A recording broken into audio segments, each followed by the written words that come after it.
चीन के बीजिंग शहर में एक ऐसी घटना घटने का दावा किया जाता है जिसकी वजह से आज भी देर रात लोग बसों में सफ़र करने से डरते हैं। आखिर इसका क्या कारण हो सकता है? चीन के इस शहर में करीब 2 दशक से भी ज़्यादा समय से रूट नंबर 375 की बुथा बस की कहानी सुनाई जाती रही है। आखिरकार इस कहानी में कितनी सच्चाई है, इसे लेकर कुछ भी कहना सही नहीं है। हालांकि बीजिंग की तमाम वेबसाइट समेत कई अंग्रेजी वेबसाइट्स पर इसे लेकर काफ़ी कुछ बताया गया है। क्या है 27 साल पुरानी कहानी? बात 14 नवंबर 1995 की है। नवंबर का महीना था, इसलिए ठंड भी अपने चरम पर थी। घने कोहरे के साथ सर्द हवाएं तेजी से बह रही थीं। इस दौरान चीन की रूट नंबर 375 बस अपने निर्धारित समय पर युआन मिंगहुन्स बस टर्मिनल से शियांगशान फ्रेग्रेंट हिल के लिए निकलती है। बस यात्रियों से खचाखच भरी हुई थी। हालांकि जैसे जैसे स्टेशन आते जाते यात्री भी धीरे धीरे कर बस से उतर जाते। देखते ही देखते अब बस पूरी तरह से खाली हो चुकी थी। बस में अब एक ड्राइवर और एक महिला कंडक्टर ही बचे थे। फ्रेग्रेंट हिल का सफ़र चूंकि अभी लंबा था, क्योंकि अभी और 7 स्टॉप बचे थे। लगभग आधी रात का समय हो चुका था। चारों ओर सन्नाटा पसरा था। जिस रास्ते से यह बस जा रही थी वह गांव और घने जंगलों के बीच से होकर गुजरता था। 1-2 स्टेशन गुजरने के बाद बस नंबर 375 समर पैलेस के बस स्टॉप पर रुकती है। यहाँ से एक वृद्ध महिला और एक 19 साल का लड़का जिसका नाम फुजो था चढ़ते हैं। तभी एक कपल बस में आकर जल्दी से चढ़ जाते हैं। यंग कपल ड्राइवर के पीछे वाली सीट पर, तो लड़का बस के गेट की साइड वाली सीट पर जाकर बैठ जाता है।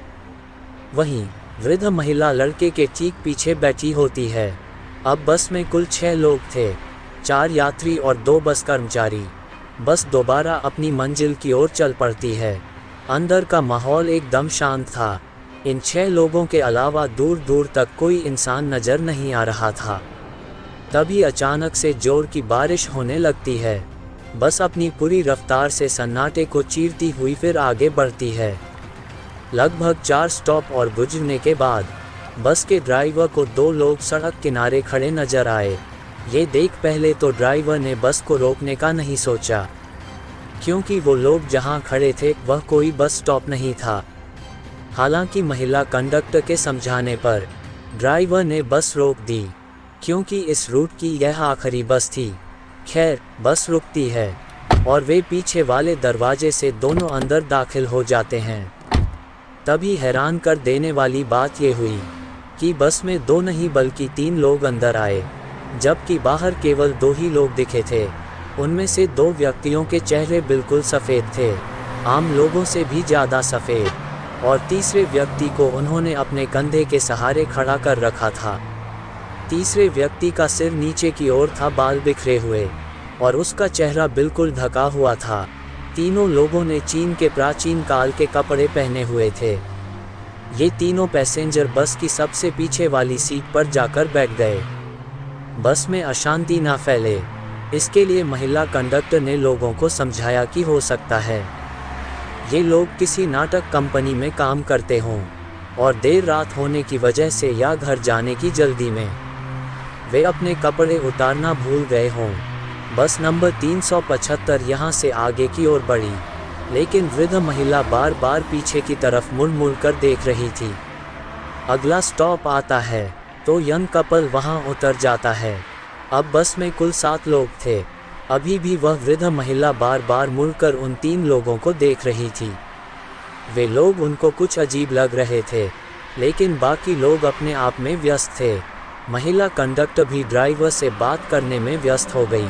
करीब 2-3 किलोमीटर ऐसे ही आगे जाने के बाद वृद्ध महिला अपने आगे बैठे हुए लड़के को एक तमाचा लगा देती है और महिला जोर से चिल्लाती है और कहती है, मेरा पर्स कहाँ है?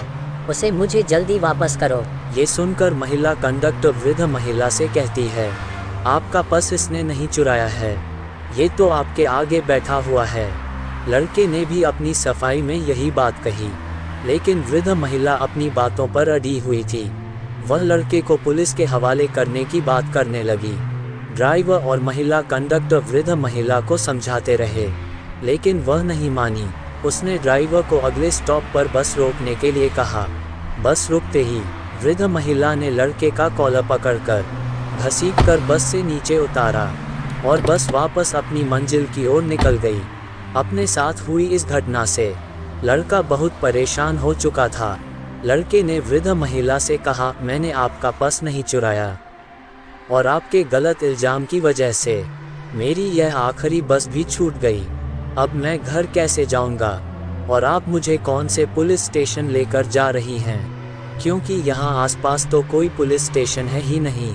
तभी वृद्ध महिला एक लंबी गहरी सांस भरने के बाद लड़के से कहती है, मैंने तुम्हें पुलिस स्टेशन ले जाने के लिए बस से नहीं उतारा और ना ही तुमने मेरा पर्स चुराया है। यह इल्जाम मैंने तुम्हारी जान बचाने के लिए लगाया था। वृद्ध महिला कहती है, याद है तुम्हें वे 3 व्यक्ति जो बस में आखिरी में चढ़े थे? मैं पूरे रास्ते उन पर नज़र रखे हुए थी। मुझे शुरू से वे लोग अजीब लग रहे थे। रास्ते के दौरान जब मैंने उनकी ओर देखा तो दंग रह गई।